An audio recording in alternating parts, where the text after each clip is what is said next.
Good afternoon. It's Tuesday, February 23rd. I'm Aryeh O'Sullivan. This is IBA News broadcasting from Jerusalem. Amid the ongoing upsurge in violence, the Army has issued new orders calling on soldiers to carry their weapons at all times, even when on leave. Chief of Staff Gadi Eisenkot instructed that soldiers on furlough must take their weapons with them, by so overturning a previous order that required troops to leave them on base. Eisenkot made the decision following the deadly stabbing attack last Thursday at the Rami Levy supermarket in Sharei Binyamin that claimed the life of off-duty soldier Staff Sergeant Tuvia Yanai Weissman. In addition, Nachal Brigade Commander Colonel Amos Cohen has launched a probe to determine why Weissman was not permitted to go home on leave with his weapon. Until now, soldiers going on vacation for longer than 3 days were required to store their weapons on base unless they received special authorization. That step was taken by the Army in order to prevent military arms from being stolen. The homes of 2 Palestinian terrorists who murdered 5 Israelis in 2 separate attacks on November 19th were demolished overnight in the West Bank villages of Dura and Deir Samat, both in the Hebron area. IDF engineering troops, accompanied by border police, destroyed the home of 36-year-old Raed Masalme, who perpetrated the attack at the Panorama building in Tel Aviv, murdering 2 Israelis. A second home, that of 24-year-old Mohammed El Haroub, who perpetrated a shooting attack the same day at the Alon Shvu Junction, killing 3 Israelis, was also destroyed. Both terrorists were arrested earlier this month. The High Court of Justice had issued temporary injunctions against the demolition orders after the terrorist families filed a petition with the court. Yosef Chaim Ben David, convicted of leading the murder of Palestinian teenager Mahmoud Abu Khader, is responsible for his action and fit to stand trial. This, according to a new psychiatric evaluation that will be presented to the Jerusalem District Court in order to sentence him accordingly. The latest opinion reportedly found that Ben David was pretending to be insane. In November, the court ruled that he was guilty of committing the crime, but he was not sentenced because judges considered his claim of insanity. Earlier this month, 2 minors also involved in a murder were sentenced to life imprisonment and another to 21 years. Police are working hard to increase the enlistment of Israeli Muslims to its ranks, Police Chief Ronnie Alshek said today at a ceremony in Nazareth. We have been carrying out intensive work to strengthen police service and law enforcement and deterrence in the Arab society across Israel, he said. Police also plan to open new police stations in Arab villages and towns and increase manpower, not only to respond to crimes, but also to give locals an increased sense of personal safety. Canada has become the latest government to condemn the boycott of Israel. A large majority of Canada's parliament approved a draft resolution rejecting the anti-Israel boycott, divestment and sanctions movement. 229 MPs from both the opposition Conservatives and the ruling Liberal Party voted in favor and 51 MPs opposed. The newly passed motion calls on the Canadian government to condemn any attempts by Canadian organizations, groups or individuals to promote BDS movement, both at home and abroad. The legislation noted the long history of friendship between the 2 countries, as well as a strong bond and economic and diplomatic ties. The motion lashed out at the BDS movement, which it said promotes the demonization and the de-Islamization of the Jewish state. The United States and Russia announced that a ceasefire deal in Syria has been reached to go into effect on Saturday, February 27th. If it succeeds, it may mark the end of the 5-year civil war in Syria that has claimed 250,000 lives. Shortly after the announcement, President Bashar Assad set April 13th as the date of the country's upcoming parliamentary elections. IBS Mark Lutskevich has more in this report. Rival parties fighting in Syria have until midday Friday to commit to the agreement, and all fighting and airstrikes are to cease on Saturday. This time around, America and Russia have agreed to act as guarantors and monitors of the cessation in hostilities. The deal will require Washington and Moscow to mark out territories bound by the ceasefire, in order to ensure that they will not be subjected to aerial bombings by Russia or attacks by the Syrian army or opposition forces. The deal excludes the Islamic State and Nusra Front fighters. We recognize, I'm sure all of you do as well, that this is going to be difficult to implement. We know that there are a lot of obstacles and there are sure to be some setbacks. After all, for years we have been trying to reach a diplomatic resolution to the many problems that plague that nation that has broken apart. But this is a moment of opportunity. In Moscow, President Vladimir Putin lauded the deal, which he said was the result of intensive work carried out by American and Russian experts. He described it as a real step forward to stop the bloodshed. It is a long-awaited signal of hope to the Syrian people that after 5 years of conflict, there may be an end to their suffering in sight. The Secretary General strongly urges the parties to abide by the terms of this agreement. Much work now lies ahead to ensure the implementation of the international community, the international support group, and the Syrian parties must remain steadfast in their resolve. Officials view the latest deal with cautious optimism, noting the challenges that lay ahead and the difficult times in enforcing it. This especially after the previous ceasefire attempt failed and Russia continued its bombing campaign. Confidence-building measures were ignored and blockades imposed on towns were never lifted. On the ground in Syria, prospects for an end to bloodshed seem distant. In the past week alone, more than 100 people were killed in suicide bombings carried out by the Islamic State. However, cessation in hostilities grants a glimmer of hope to the millions who have survived the bloody conflict and have nowhere else to go. Margot Dudkevich, IBA News. The president of Kenya, Uhuru Kenyatta, is in Israel for the first visit by the country's head of state in over 2 decades. During an official meeting with President Reuven Rivlin, Kenyatta said he views Israel as a close friend. His 3-day visit in Israel is being described in Nairobi as a reflection of the increasingly close ties between the two countries. The leading role you play in the peace talks across Africa is a sign of your responsibility to your region and your commitment to peace. I salute you. I salute you with the all people of Israel and the Kenya people, and I salute the Kenya people for this strong leadership. Mr. President, Israel is proud of the cooperation between our two peoples. Kenya, also like Israel, is faced by numerous security challenges which require attention and resources to confront. It is therefore my wish that the cooperation on security matters and sharing of intelligence between our two states is heightened to meet the new and increased threats.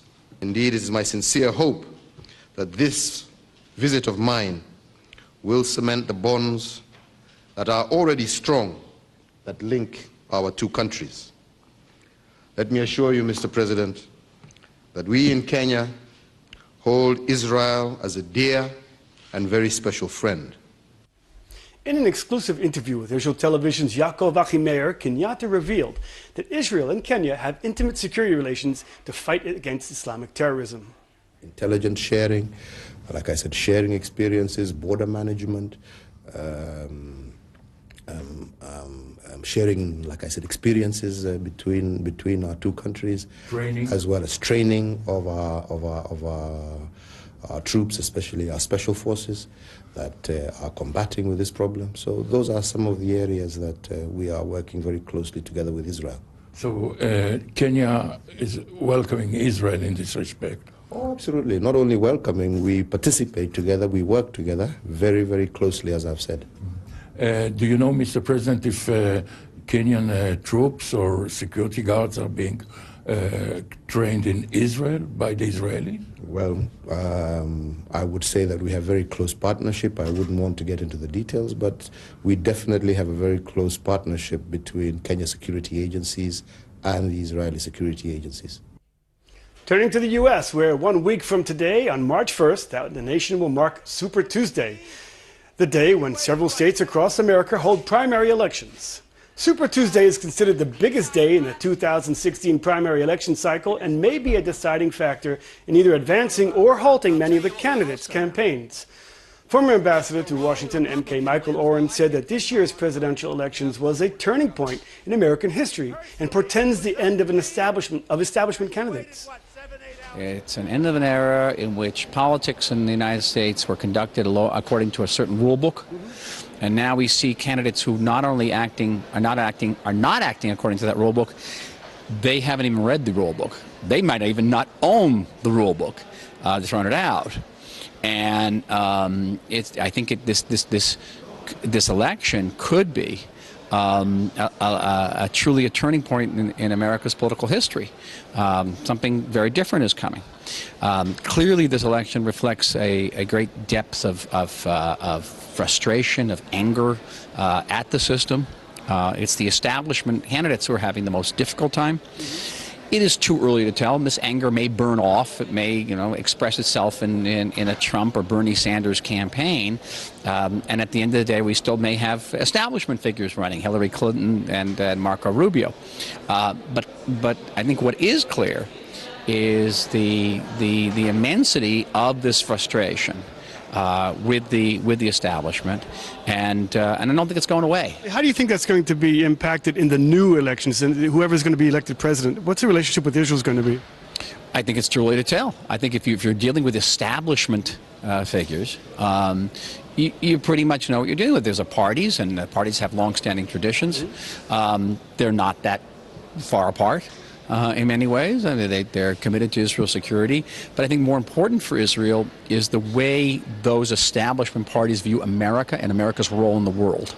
I used to always tell Israeli leaders, both before and after I got into the job as ambassador, that Israel has an interest in a strong America and a proactive America that's willing to project power, to be involved in the world. And that is more important than having a president who's pro-Israel, okay? It's more important to have a president who's strong about America than to have a president who's necessarily pro-Israel. And if I had to choose between the two, between a president who's pro-Israel, not necessarily strong, and a president who has maybe some issues with Israel, but is willing to project power, I mean, a great example would be Bush Sr., but it's a great example. Israel's interest is with a powerful president, and we'll deal with the rest. Right now, we have candidates who are not even discussing foreign policy, and to the degree they do discuss foreign policy, it's very unspecific.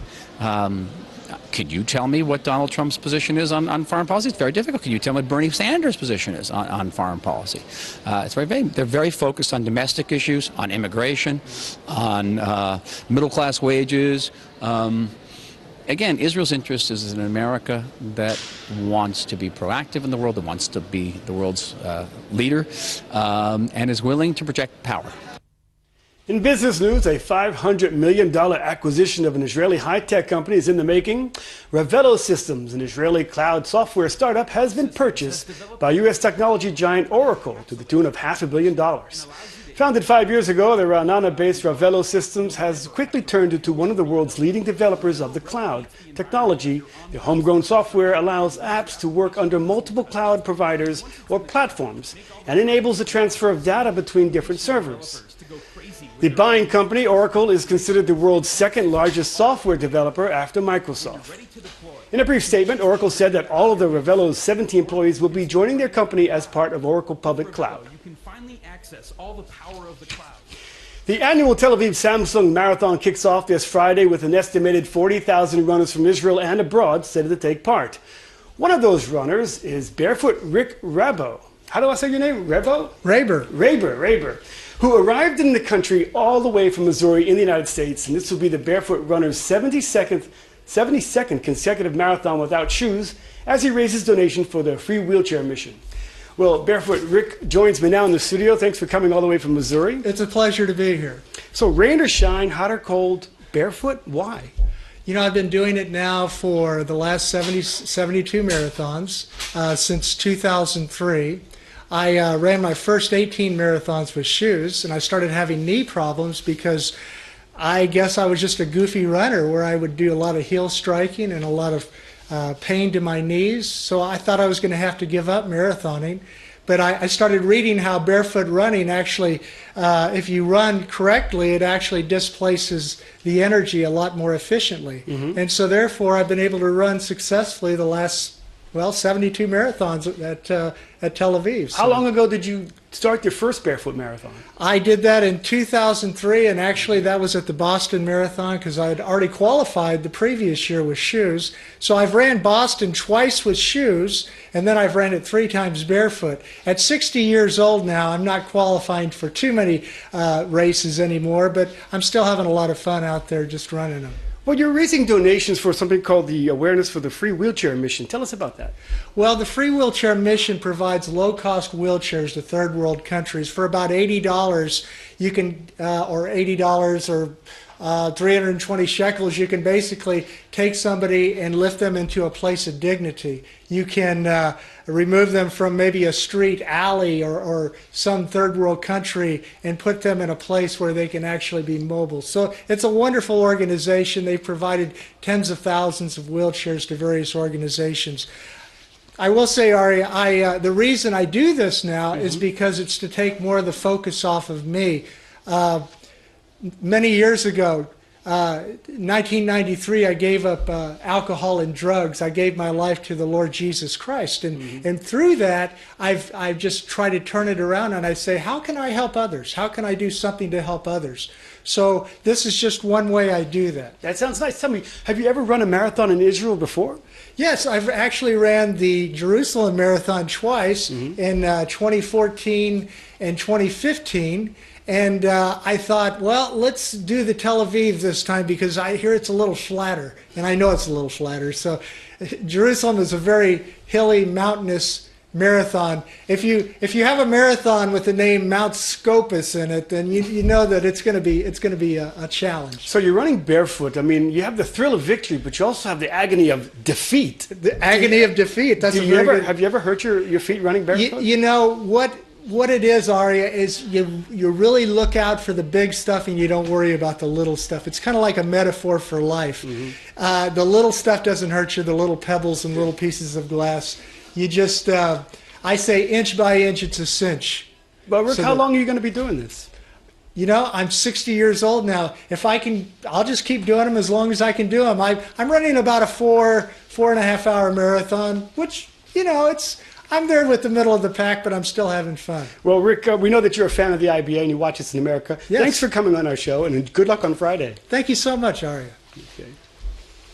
An Israeli woman has transformed her small Tel Aviv flat into a rescue shelter for fruit bats. With the help of 2 volunteers, fruit is sliced for the 70 bats in her care, and once recuperated, she hopes to release them back to nature. Some of the bats cuddle teddy bears hanging from the ceiling, while others cling to the walls. I decided to help the fruit bats because no one helped them. And then I started, one bat after another. And now it's become like a huge thing with 17 bats and a new rescue place, and we have like volunteers that bring all over the country bats. Well, imagine being her neighbor. Well, here's another animal story. A baby giraffe was born at Jerusalem's Biblical Zoo yesterday morning, and while its gender is still unknown, it's the first second-generation giraffe born in the zoo.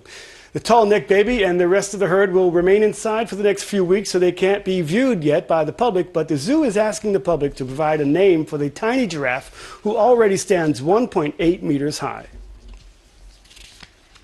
In local money matters, shares were down across the board on the Tel Aviv Stock Exchange, while the shekel also lost value in foreign currency trading. Here are the late afternoon numbers.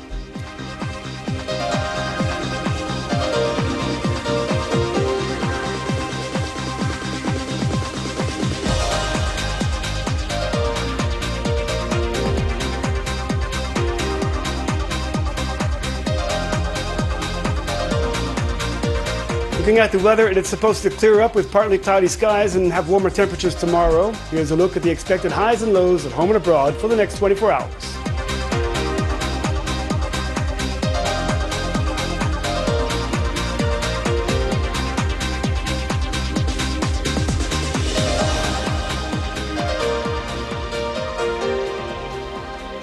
That brings us to the end of this broadcast of IBA News. I'll be back here tomorrow, same time, same channel, to bring you the latest news from Israel. I'm Ariel Sullivan. Thanks for watching, and shalom from Jerusalem.